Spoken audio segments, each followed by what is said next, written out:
Net দুনিয়ায় আলোচিত সমালোচিত কে এই ফারজানা সিথি, বেরিয়ে এলো তার অজানা তথ্য। কোটা সংস্কার আন্দোলনের অগ্নিকণ্ডা হিসেবে পরিচিত পাওয়া সেই তরুণীকে নিয়ে আবারও ঝড় উঠেছে আলোচনা সমালোচনা। সম্প্রতি সেনাবাহিনীর এক কর্মকর্তার সঙ্গে বাকবিতণ্ডায় জড়িয়ে পড়েছেন ফারজানা সিথি নামে এই তরুণী। আগেরবার রাজপথে কোটা আন্দোলনের সময় ইতিবাচক ভূমিকা রাখার জন্য বিশ্বসিত হয়েছিলেন কুইন বাঘিনী আয়রন লেডি বিশেষণে।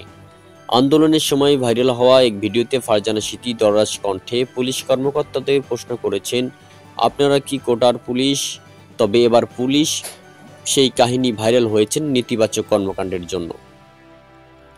গত শুক্রবার ১৬ আগস্ট শাহবাগ থানার এক ঘটনাকে কেন্দ্র করে সেনাবাহিনীর এক কর্মকর্তার সঙ্গে উত্তপ্ত বাক্য বয়ের ভিডিও সামাজিক যোগাযোগ মাধ্যম ফেসবুকে ভাইরাল হয়। তারপরেই সামাজিক যোগাযোগ মাধ্যমে প্রশ্ন উঠে, কে এই ফারজানা সিথি? তার পরিচয় জানতে নেট দুনিয়ায় নেটিজেনদের হইচই পড়েছে। তার ফেসবুক প্রোফাইল থেকে জানা যায় তার বাড়ি যশোর। তিনি আন্তর্জাতিক স্বেচ্ছাসেবী সংস্থা দ্য হাঙ্গার প্রজেক্ট বাংলাদেশ এর বরগুনা সদরের সাধারণ সম্পাদক।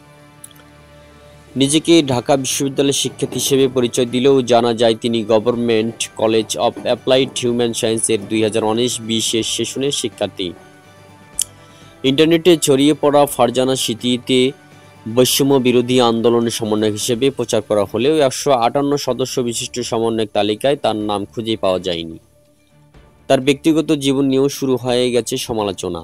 তার পোশাক, চলাফেরা ও জীবনযাপন নিয়ে করা হচ্ছে চুলচেরা বিশ্লেষণ। তার বিভিন্ন সময়ের ছবি ও ভিডিও ছড়িয়ে পড়েছে ফেসবুকে।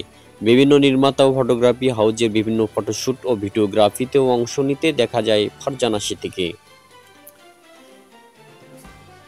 সেনা কর্মকর্তার সঙ্গে তার উগ্র আচরণের ভিডিও রীতিমতো ট্রল ও মিম ম্যাটেরিয়ালে পরিপূর্ণ হয়েছে।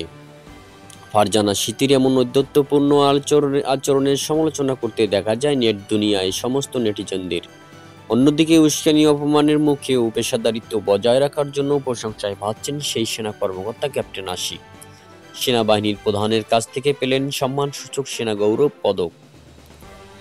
সেনা কর্মকর্তার সঙ্গে অশোভন আচরণের জন্য ক্ষমা চেয়ে এক ভিডিও বার্তায় ফারজানা সিথি বলেন, সবাইকে বলছি আমার গতকালের ব্যবহার নিয়ে খুবই দুঃখিত। এইরকম ব্যবহার করে আমার কোনোভাবেই এভাবে ঠিক উচিত হয়নি। আমি বাংলাদেশের আর্মির কাছে খুবই দুঃখিত।